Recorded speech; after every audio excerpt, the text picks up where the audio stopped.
My big suggestion to students, particularly through high school, is you can do anything. Choose it for you, not for it is worth it. Just focus on the next step. Doesn't matter what you're doing. Don't be afraid. As long as you're doing something. That is such good advice. I don't think I could see myself doing anything. It's a challenging life. Student nights, Wednesday to Saturday. I worked on that house. I racked up every single dollar of debt that I I possibly think there's a lot of pressure on high school. Yeah, I just love working outside. And if money is something that you care a lot about. In hindsight, I've also been a very indecisive But you person. keep looking for roads that have been less It travelled. was just that moment that I knew what I wanted to do. So nothing else is going to change that. Welcome to the guest speaker. Welcome back, Hunter. I suppose the clause would be, two things. This is your second go because you're our wonderful guinea pig. And as we muffled our way through our first one, well, it went really well, but we were pretty nervous. And I suppose the other side is just to let people know you are my daughter. So I suppose there's no secrets there, but that doesn't mean the heat doesn't come on you. So thank you for coming back. And we'll talk about something a bit later that you're doing for us as well. So just to sort of introduce to people, the similarities between you and Grace, and this is no compliment to either of you necessarily, but, you know, I see incredible parallels. Like if you watch Grace's One Doe, I suppose it's the after school thing that will change considerably. So you were both head girls. You were both always that sort of best all round sort of thing. Picked and choose your subjects well at school. And you both talk about your sport in a similar way, like loved it. Didn't always be the best of it, but did their thing. And you both were incredible participants in the guest speaker roles in my class. So you were kids who came back. I mean, you're young adults now, but you were people who came in and saw the impact you could have on kids. And particularly, Hunter, you developed your own way of enlightening, educating, supporting kids into university. In particular, that was your specialty. In fact, even into schools, you were visiting schools across the Waikato. So that's something we want to touch on. I just want to quickly go through, I think what we've learned with our guest speakers is you have your specialty will be particularly Waikato, you know, like your thoughts on Waikato, getting in there, your halls of residence experience, then your psych, because there's a lot of kids who psych's becoming a popular subject, but and at tertiary level. So giving us some insights around study options, topics, being educated at a tertiary level for psychology. There's a gift there you have in terms of getting scholarships. The Prime Minister's Academic Prize is one, constant university ones, just so, you know, giving kids ideas about how to do that. And then this post-grad thing, this opportunity to leave Waikato, go to Canterbury, that maybe people don't realise they could be second, third, fourth year to university and that they may be able to change tact. So look, welcome back. That's my sort of little intro, I suppose. Can we just get you to quickly, before we talk psychology and Waikato and postgrad studies, get you just to quickly reflect on your education, your secondary experience, what you did, how you went about it? Yeah, absolutely. So I went to Cambridge High School and I did, I suppose, quite different subjects from a lot of people. I decided that maths and science was just not up my alley, and thankfully had supportive parents who let me make that change. So I dropped those subjects and actually only completed 3 subjects at level 3. I did that a year ahead. I did geography, English, and psychology. So that means I got to finish early and I stuck to my strengths and I stuck to the subjects I enjoyed. I also got to do sports science and outdoor ed, so still had fun on the side as well. And then was really lucky to be head girl in year 13. Christian jumping in already, sorry, Ludlam. Psychology too, was that UE? Hello, was that university entrance? Because when I was there, it wasn't yet, or it was on the precipice. So was that a UE one for you? Yeah, so I've now made it UE year 12 and 13, and unfortunately introduced an exam. So yeah, you can get it to go on to university. Right. And so you took those 3 ahead. What subjects, like obviously you had a workload with the head girl situation, but what were you taking in year 13 subject-wise then? Yeah, I was really blessed with some lovely teachers who were prepared to let me into their subject, even though I'd never done them before. So I had Johnny Peter. He was not happy that I was sort of wandering around, not doing a lot. So he let me straight into outdoor ed in year 13. So did some amazing trips with him. Mr. Wright let me into sports science. I'd never done that before either. So I got to give that a go. I did French, engineering, and then I tutored in a few other classrooms and then did Extension 4 with Mr. Ludlam. So these other ones you're doing, are you doing year 13 or year 12? Like, who are you mixing with? Yeah, I did year 13. I didn't do a lot of the assessments, to be honest. A lot of just the participating in class and just learning some new skills and things like that. Interesting. Okay, cool. I just think that feeds into what we'll get in with the psychology, though, of like just being interested, fascinating. I feel like that sort of lends itself to psychology too, or just being curious. Yeah, definitely. I think there's a big link there. I mean, I've got to give it up to Miss Monkley. I mean, I just loved her psychology class. I mean, I always wanted to help people. I think when you grow up with teachers as parents who prioritize that as their main like reason for being in the job, that draws you to psych. And I think a lot of people do go into it to help people. But also there is a lot of ways to do that. And I was just really fascinated at high school by the subject. So decided that's what I wanted to do. So just Hunter, quickly, because a lot of schools don't have psych. No. But just quickly, in terms of at a secondary level, what do you learn about? And if you're not learning that, is that a disadvantage to the uni study for a kid sitting here who's in Auckland, Waikato, Paparam, wherever it is in the country, listening to this and doesn't have psych? Yeah, absolutely. So psych can sit under 3 different bachelors. So the Bachelor of Science, Bachelor of Social Science, or Bachelor of Arts. And there's a bit of argument between academics as to which one it is. But at the end of the day, psych is about people and it's about the science behind people. So I'm pretty passionate about the fact it sits under social sciences. So you're learning about people, the way they work, how they go in society. And there's so many different realms of psych. So, you can go more down the maths or science route, more down talking to people. High school looks predominantly at experiments. So all those movies you see with those crazy psych concepts and things like that. But for people who hadn't done psych in high school and are thinking about going into it at university, I would say, I'd really recommend doing social science subjects. To be honest, geography probably helped me more in my degree than anything else, just because it's looking at people and how to analyze different concepts and things like that. So you're definitely not at a disadvantage. You could go at it from doing any subjects, but yeah, I definitely found my geography and my psychology the most helpful. Right. Okay, so look, you've done well at school suited you, you got advanced, that's all great, head girl. So I suppose, where were you sitting in year 12, 13 in terms of your options moving out? What were your thoughts, if you can remember, where am I going, what am I doing? Obviously it was tertiary study, was probably by the sounds of it. Yeah, what were your thought processes? Yeah, and so in year 12, there was some consideration about leaving and going straight into uni. And I know that unis do offer that in New Zealand. So if you've got level 2, you can actually go straight into university as a year 13 student. So that was definitely something I considered. And I'm really glad I stayed. I think just growing up a little bit more, going to uni as the same age as everyone, just, yeah, all the different life experiences you get in year 13, the balls, the friendships, everything like that. So I stayed in for year 13, which was, yeah, definitely the right call for me. And then had to decide on universities.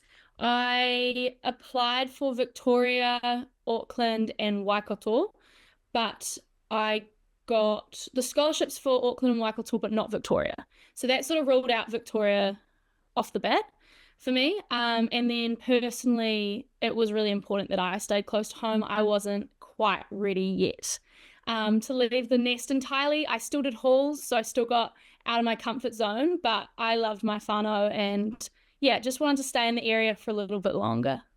Did you do the halls? Yes. My scholarship did cover halls. Oh, okay, yeah, no, I get it. Yeah. Wait, now I'm jumping in because I feel like you're getting your dad hat on as opposed to I remember, Hunter, in our previous interview, you actually spoke about some good advice I think Jack Monkley gave you, which was like, do the dining situation. Yeah. Because that's where you're going to make friends. And of all the things you said, because you said a lot of valuable things, I was like, oh, that's a really tangible piece for someone who's in year 13 now who's like, no, I don't want to eat, the random food. Like, just talk to me about that and that advice and that decision to go in the halls, even though you were close to home. Yeah, no, sorry about that before. My dad was giving me crap because I came back quite often to visit, and I told him I wouldn't, and I think I came back the next day after he dropped me off. In my defense, we had COVID, so we had to be back a bit. Yeah. But anyway, yeah, so I decided to go halls. Yeah, I talked to Jack Monkley quite a bit, and he had said, like, you've got to do halls. That's where everyone makes their friends. And I think it's really different now with online learning. I think I remember hearing mum and dad talk about, like, all these people they met in class and all these different things they do, but that's just not as prevalent now, because a lot of people do watch the lectures and tutorials online. So those friendships aren't made as much in the classroom. Whereas in halls, that's where most of the friendships are made, and definitely where my best friends have come from. And then, yeah, there's a few options with halls. So you can do mixed gender or girls only floor. I felt super safe in the mixed gender, but totally just like personal preference. And then, yeah, you can do catered or uncatered. I am a very fussy vegan, so I was not keen to eat the food. But Jack recommended the catered because that's where everyone comes together. And often the uncatered halls are for second and third years. So they're less into that new environment. They're not wanting to make connections as badly and things like that. So being in the dining hall made a huge difference. And then you can also do alcohol-free or alcohol-friendly floors. There probably was some alcoholics. But I don't really drink at all, but I went on the alcohol-friendly floors and I had heaps of fun and there was no judgment. And yeah, it was just a ball of a time, honestly. Yeah.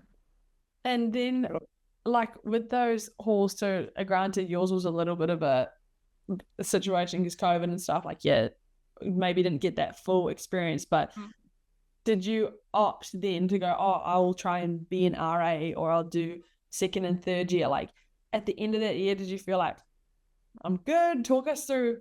I don't know, then we'll go back to the academic stuff, but the living stuff I think is really interesting for people who are staying in like a local uni situation. Yeah, I mean, halls is just the greatest time and I'm so close to the people. Most people leave halls and go straight into flatting. Almost no one goes into the uncatered in second and third year. It's not as popular. Like, I know over in the States, people stay on campus for ages, but it's pretty uncommon. It's totally up to you. But most people, it's just way cheaper to go flatting. If I didn't move home, which I did to save money and annoy my parents, I would have gone flatting. I wouldn't have gone into the uncatered personally. And RA, I don't know why anyone does that job. They get barely any money. They are always on call. Someone will have thrown up or is drunken too much or is sick or locked themselves out of their room at 3 a.m. My RA was an angel, but yeah, I just can't comprehend why anyone would want to do that job. Well, and for those who don't know, like, if you're a first kid of a family and you're like, what's an RA? Resident assistant, right? So they allocate typically like a floor or maybe 2 floors, and it's like big brother, big sister where they have to be there to pick up, you've locked yourself out at 3 a.m. in the morning. Yeah, no. So you've got on your floor 1 RA. They're normally second or third year, so a little bit older. They're super helpful. Like, they help you with your study, understanding uni, emotional, anything like that. They're there for you for everything, and they are incredible. And the people who do that job are incredible. It just personally wasn't for me, just the amount of disruptions in their day. But it just makes a huge difference when you're there to have a big brother or sister. Yeah. How were you funding your education, Hunter? So in terms of So I got the Te Pāo o Te Rangi scholarship. So I think value-wise, one of the biggest in New Zealand. But the thing is, the other scholarships at other unis like Victoria and Auckland, I think the value might be the same, but they don't cover as much, because Waikato is I think it is the cheapest uni. So my scholarship covered halls and then all 3 years of study, which makes a huge difference. So for people who are getting those higher scholarships, it's definitely something to consider, because the big numbers look really good at other unis, but when they only cover like first year halls and that's it, you do lose out on quite a lot of money. And then I did get the student loan as well. So I took my study probably a bit too seriously, which has paid off in the long run. I really do recommend to do your best, because like the amount of opportunities that come with just having slightly higher grades than average is quite substantial. So I decided, rather than work the entire time I was studying, that I would just rely on the student loan. And that was the best decision I made. Well, we also like to talk about those grades. And Ludlam, in your intro, you were saying, you know, Hunter and I have some similarities where maybe like with sport, good, not great, whatever. When we talk grades in school, like what was that jump like, and how much effort were you giving? It sounds like a lot in uni. Were you passing in high school and then excelling in uni? Just kind of talk through that part of it, please. So high schools I was mostly getting excellences. So I graduated with excellence endorsement at level 3. In university, I was really anxious because everyone says it's such a big step up. And, you know, the lecturers aren't going to be lenient and everything's going to be harder and you've got to learn how to reference and all these things. So I think I had a lot of anxiety about that. And then also feeling like, you know, you're going from a high school, although Cambridge High is relatively big, but you're going into a much bigger pond. And you were saying before, Dad, how psych's becoming more popular. At Waikato, it's the biggest first year course.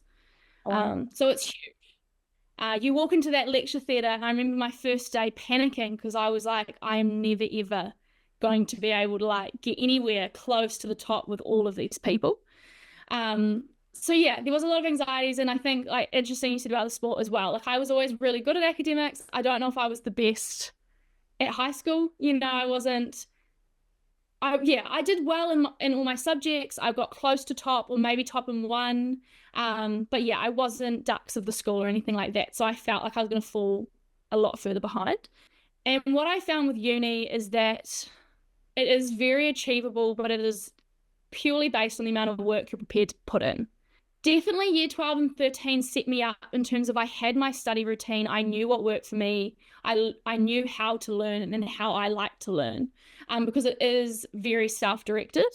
But I put in the hours, treated it really like a 9-to-5 job. That's the secret, honestly. You know, get up, practice what you learned the last day, take notes, do the readings. I know it's painful. And then, I was getting, top of a lot of my uni classes and straight A pluses. So, sort of went from not feeling like I was at the top to being one of the top. And purely just a lot of effort. And on that too, because I mean, we'll get into how you've continued down this path with psych, like you found your thing.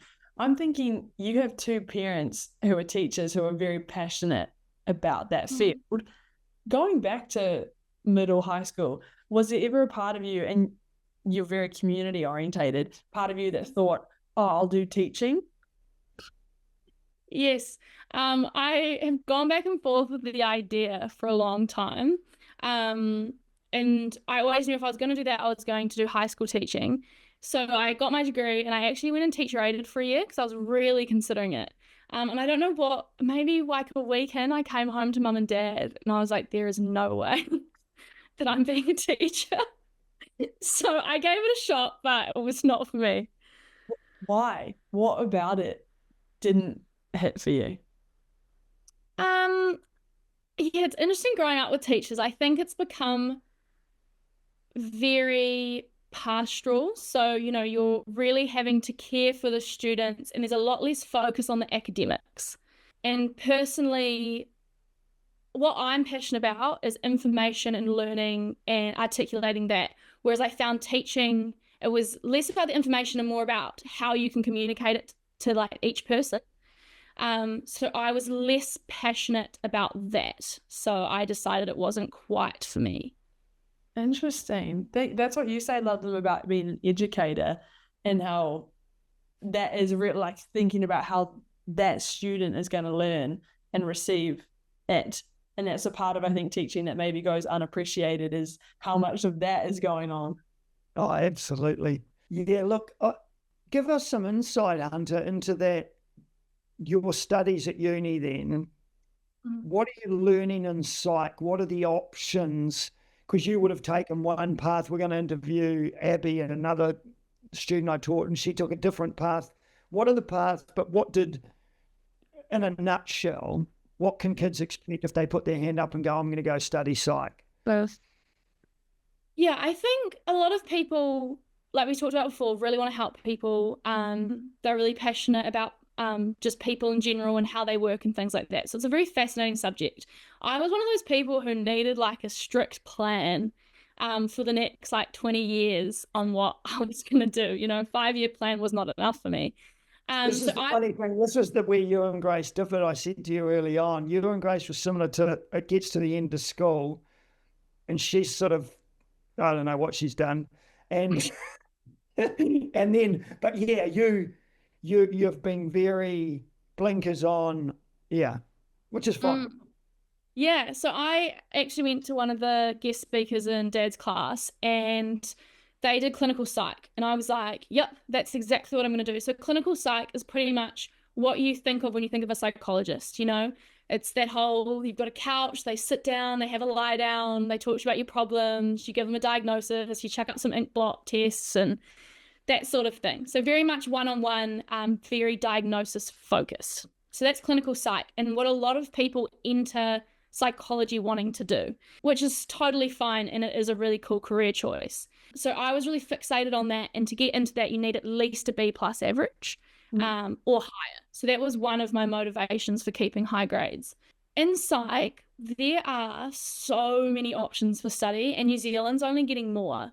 So yeah, you've got clinical, you've got community psych, which a lot of people are going into, so much less diagnosis focused, but looking at like how all the things around a person are impacting them and how all those things can come together to help them, which a lot of people really, really enjoy. You've got behavioural psych, so that's mainly dealing with children and how can we change behaviours, what's causing them. You've got family psychology. Health psychology is at Auckland now, which is new and very exciting. So how can people deal with the mental challenges that come with health problems and things like that, or having family that have health problems? How can you deal with that? So there's such a range. Yeah, so Hunter, I was being interviewed earlier, which is why we're laughing about my spiral, my chaotic behavior. But where I've settled is what's not a scope of practice in New Zealand yet is sports psychology. Yeah. And I mean, it's even funny. I remember reaching out to Waikato like a couple of years ago, and you popped up in that spot. Yeah, I remember. So funny.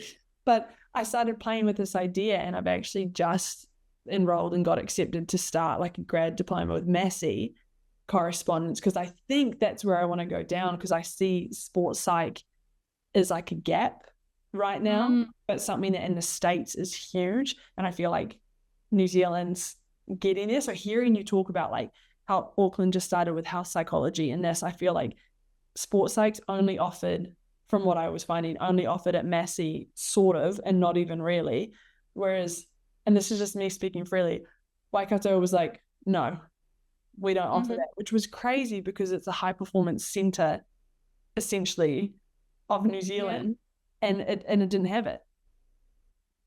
It's a real shame. And so a lot of people who do sports psych have to go down the clinical route, but then that's really hard as well, because then we need more clinical psychologists in the community, so we're taking them away from that if they're wanting to go into sport. Yeah. So yeah, it is annoying that they haven't got a program yet. But then, and that gets onto you, like you in Waikato first, and now you've got this insane opportunity, which we need you to explain, with Canterbury now. But even making that decision to go like, okay, cool, my bachelor's was served here, but now for what I want to do next, I've got to go somewhere else. Like, Could you talk us through what happens when you get to the end of your undergrad and you go, yeah, I'm not going to be a teacher, or what's next? So yeah, as I said before, I was like, yep, clinical psych, that's for me. I did a clinical psych paper in my third year. So that's what your undergrad's about. It's just like trying all the different types of psych and seeing what tickles your fancy. And it was one of my least favorite papers. I really didn't personally enjoy that focus on a diagnosis. I felt like it was really narrow and just wasn't something I was super passionate about. And then weirdly enough, I took a research methods paper in quantitative psych. So that is looking at like statistical analysis and mathematics to prove theories. And as I said before, I dropped science and maths in high school, but it was a compulsory paper. So I took it and I absolutely fell in love with it. It sounds really nerdy, but the things you can prove with mathematics is actually insane. And I sort of saw, rather than being a clinical psych and helping one person that's sitting on my couch, with research, I can help thousands and thousands of people if it's meaningful, and help actually inform the way people practice. And so I was definitely more interested in helping the bigger picture, even though it is still really important to have clinical psychs. That was the route I wanted to go into. So I decided I wanted to go into research, and I decided that I would email every university in New Zealand. I literally just sent out my CV and said, what do you have to offer? I did also talk to Waikato and decided that, I wasn't happy with what they could offer me at postgrad. My undergrad was great. I got some great opportunities, and having a smaller uni worked in my favor. But they didn't offer me enough in postgrad. So that was unfortunate. Emailed everywhere else, and then met with people in the end from Auckland and Canterbury. They were my narrowed down places. And then met with this incredible supervisor from Canterbury who, was willing to give me the opportunities that I really wanted. And he really believed in me. So that, meant everything. And so I decided to sign my agreement there. What were these opportunities you're talking about? So I'm going into honours. So that is the year after bachelor's, where you complete 6 papers and a thesis. It's a sort of, if you get a B+ average or higher, you can do honours instead of a master's. So it allows you a fast track way into a PhD. If you were going to go into community psych or clinical psych or any of those programs, your thesis doesn't matter as much, because you're not going into research. So it doesn't necessarily have to be in the perfect subject or with the perfect supervisor. But because I want to go into research for my PhD, it's really important that that lined up perfectly with what I wanted to do. When I met with Taylor Winter from Canterbury, his subject area was perfect. So he's a professor in mathematics and engineering, but he does social psych and does a lot of work with Māori. And with my anthropology background, which is the study of culture, I was really interested in that. And I've also done up to level 3 Te Reo last year. I did 3 courses. So was really passionate about what he researched. And also he was willing to give me 2 projects to complete, which I've never heard of, been able to do at an honours level. Normally it's just 1. And he's really passionate about getting you published, which if you're going to be a researcher is so important, because publications is how, you sort of get your ranking. So it was a no-brainer after meeting with him. And what's the project you're working on? How do you describe it? Is it a project? Is that? It's a honours thesis. So my honours thesis is going to be in neoliberalism. So I'm going to be neoliberalism is essentially capitalist society. And I'm going to be looking at the different moderators of that, and how they influence happiness and mental well-being. So I'm going to be using structural equation modeling and Bayesian statistics to analyze the connection. So a bit of a mathematical diagram essentially. And then my other project that I'm going to help lead is looking at green space and its impact on mental health using similar statistical techniques. Which one are you most excited about of those preliminarily now looking at it? Which one do you think lights your fire? Yeah, definitely green space. Just because we're going to look at like the impact it has on different cultures. I think in New Zealand, our psychology is really behind in terms of our cultural competency.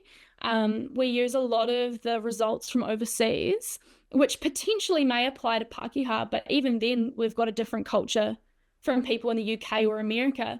And then we also have such a unique cultural makeup in New Zealand, especially with our Indigenous population. So I would love to be able to contribute research to make it more culturally accepting for all cultures in New Zealand and just sort of help progress us forward in that.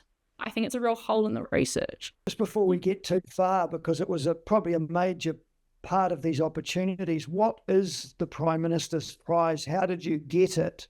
And what opportunities did it give for kids maybe looking to apply for things? Yeah, absolutely. The Prime Minister's Scholarship is actually open to anyone in New Zealand. You don't actually have to be a tertiary student.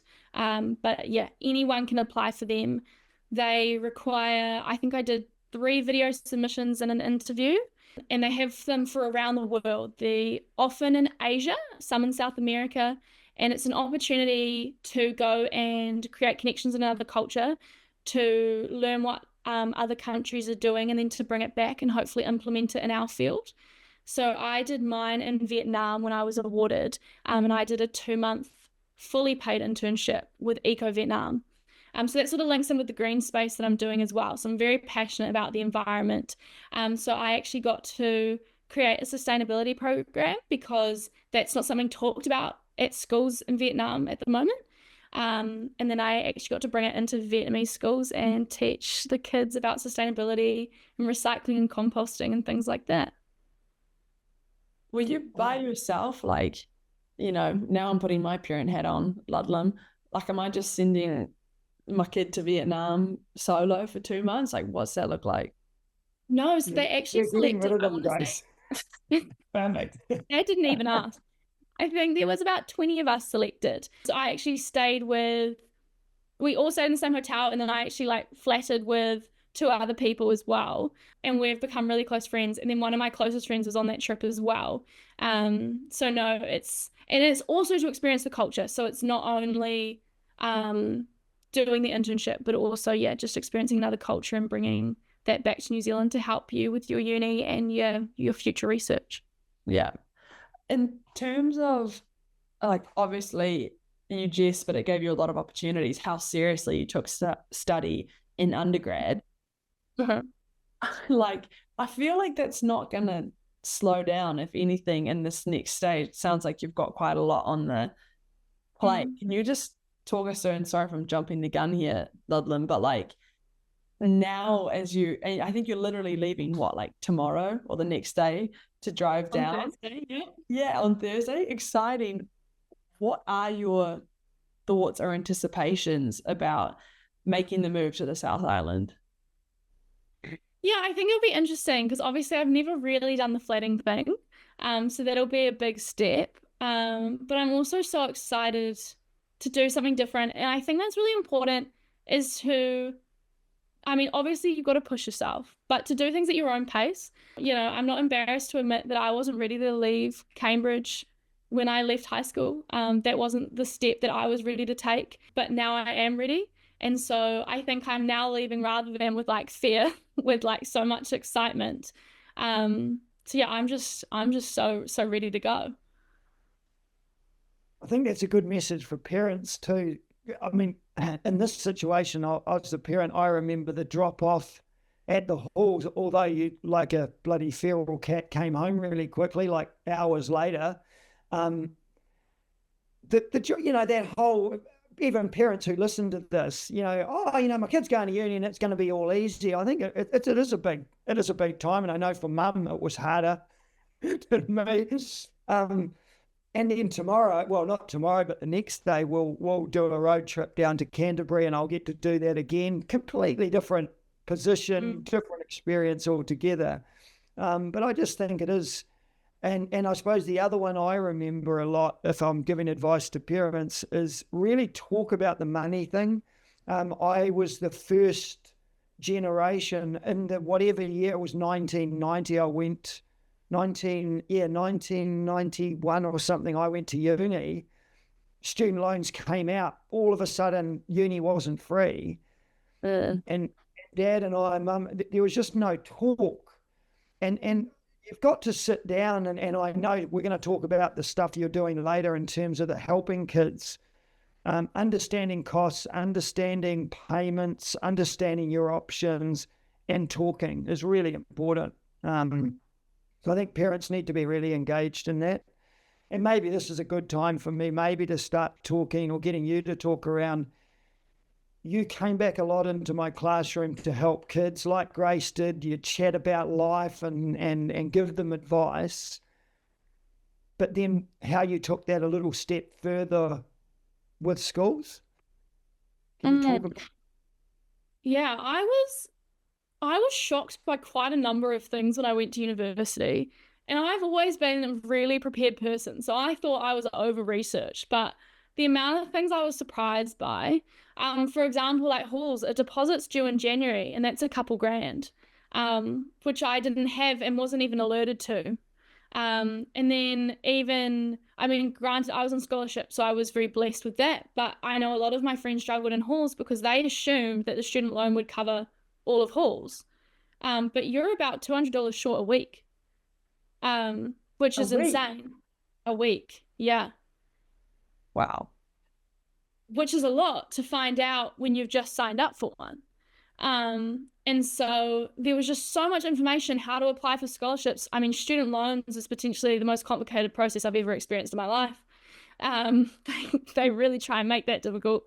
There's just so many things that I was absolutely gobsmacked by. And I was like, this would be a lot less stressful if someone had told me, but no one does. And I think it's hard because all the universities are separate. And so they're only focused on their information and their courses. And that's all they tell you about. And so I wanted to fill that gap. And I think you guys are filling it as well, is give information about all the unis. So how to apply to all of them and all of the scholarships and the halls and how to apply for a student loan and what to expect financially. So yeah, I took it to your class, Dad, and got really positive feedback. And then I think I got invited back to do it to the whole school. And then I just felt like people deserve to know this. So I ended up messaging high schools and I went into quite a few. I was just at St. Paul's last week in Hamilton, just did another presentation with all of their Year 13 students. And every year I think I'm quite shocked at how shocked they are with all the information. So yeah, that's something I'm really passionate about. So I suppose it's time now to talk on all of our sites that Grace is wonderfully putting together. There is going to be this lovely subsection called Hunter's Help. What are we going to see, and what can it offer people? You know, sell it, to explain it, because it's going to be unbelievable. Yeah, so I guess I've just realised, I mean, I can't go to every school in New Zealand, but I'm seeing all these kids who just have this absolute lack of information, and who are going in shocked or not going at all because there's not enough information, which I think is such a shame because I really do believe in tertiary study.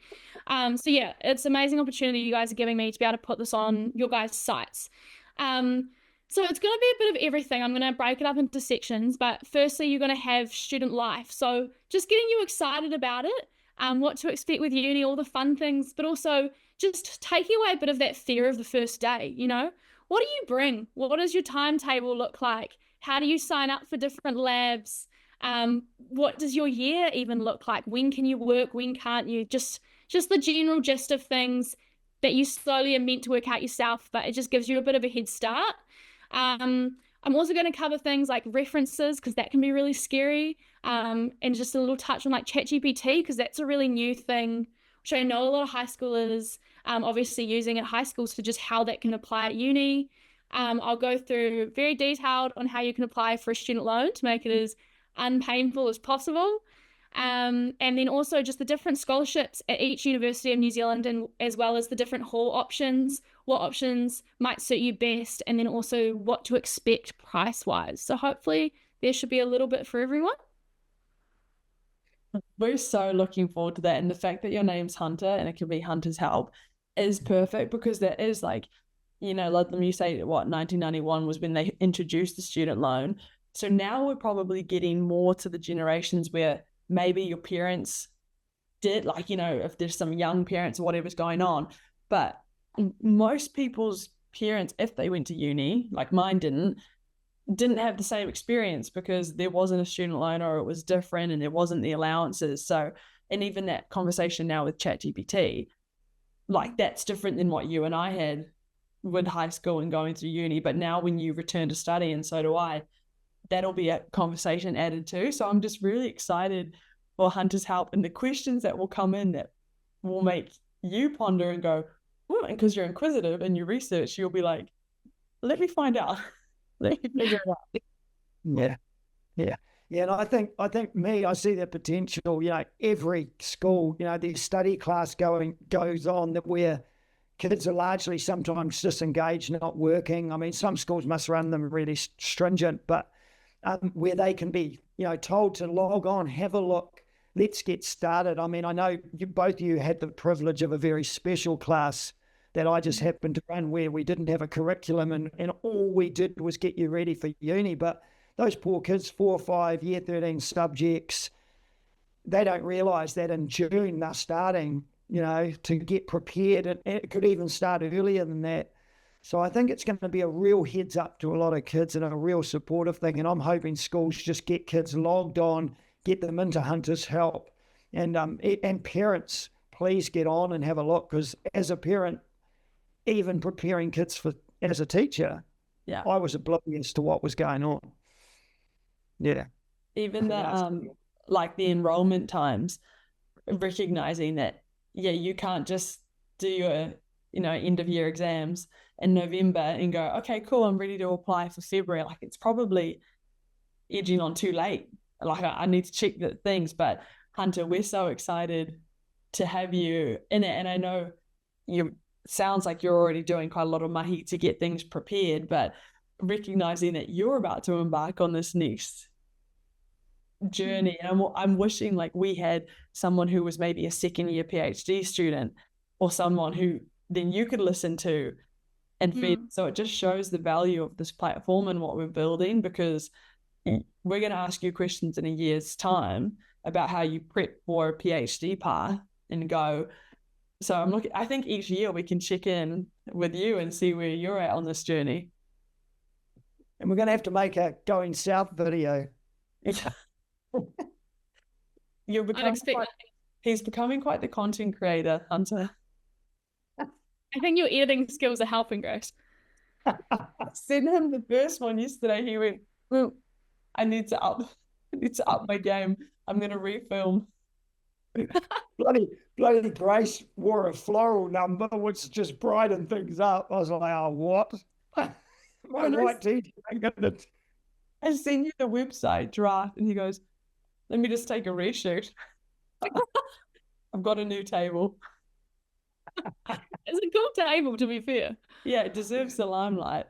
Well, before we detract and go down the table route, Hunter, some things that I remember we talked about in our first one that has sort of been mentioned here. I mean, even Hunter's help is an example, but consistently you have given back to the community. Like, that's a big part of it, whether it was like Lions or Rotary or things during school, in uni. Like, I know you were involved a lot with whatever, like admission sort of stuff. Is that just a part of who you are? Like, I feel like that's an important part to touch on with your background too. Yeah, it definitely again stems from having parents as teachers. I mean, even Dad just being a teacher, and same with Mum. Like, the amount they've done for their community outside of that job is insane. My great-grandmother and my grandparents have all given to their like various organisations, so it was sort of a no-brainer that I had to give back as well. And I know I am very privileged, and a lot of that comes from the very supportive community I have. And I know probably for you as well, like in Extension 4 with Dad, that was a huge thing, was you had to have a community project, you had to give back. So I think I did volunteering at the local middle school teaching French. We did some work with kids with like learning needs and things like that as well. And then it sort of just snowballed from there. So yeah, I've worked, Student Volunteer Army is amazing. They do amazing things, so I'd really recommend checking them out. I did volunteering with them during COVID, so I delivered groceries to essential workers and anyone who was a health risk, so to leave the house was a bit more dangerous for them. So that was a really incredible opportunity. During uni, I did SPCA, so I worked with the little kittens out the back of the SPCA. So did, I think, 2 shifts a week, and honestly, I just loved that job. And then I also do work now with IHC, so working with adults with intellectual disabilities. So I have a woman I meet up with every week. We go play some Uno at a local cafe. I'm already looking at opportunities down in Christchurch. I'm hopefully going to be coaching a special needs basketball team for the Special Olympics, so that'd be really cool. So yeah, just taking opportunities where they come. I think volunteer work is so underrated in terms of growing as a person, and just getting those different life experiences. So there's just so many options. So I just find whichever one speaks to you the most and just get involved. Hey, look, well, Grace will probably do her final question thing, but look, I can't wait to obviously take you down to Canterbury, and obviously as a dad, really proud of what you've done, and to have you on our site helping those kids, because again, I think you feel a lot of what I do when I had guest speakers come and then walk out, and it was like this, oh, what a waste, only 20 kids heard it. Same with you, you're seeing what happens at other schools, so it's like, what a waste. There's kids sitting all around the country, like we know at Mum's School here in Whitianga, where they don't have a careers advisor necessarily. So I think your stuff will be gold. So I really encourage people to get onto that Hunters Help site, get their kids on it, get parents get on it, teachers, schools should be using it because it'll be awesome. So well done on that, and very proud. Well done. Yeah. Hunter, is there something, and I know people will be able to access you, but something we didn't ask, or maybe we asked last time and we forgot this time, like just anything we didn't cover that you think we should have? I think you guys nailed it. You guys are getting good at this. Thanks for letting us go again. But at timing, things work out because now we've got Hunter's Help that we can promote and push. Question, and I actually forget what you said last time, so this is perfect. If you had to go back to Hunter in year 12 or 13 and give yourself some advice, what would it be? Just focus on the next step. Yeah. Just whatever's coming next, like focus on that. And then everything else, you never know what's going to come. So just focus on that next one.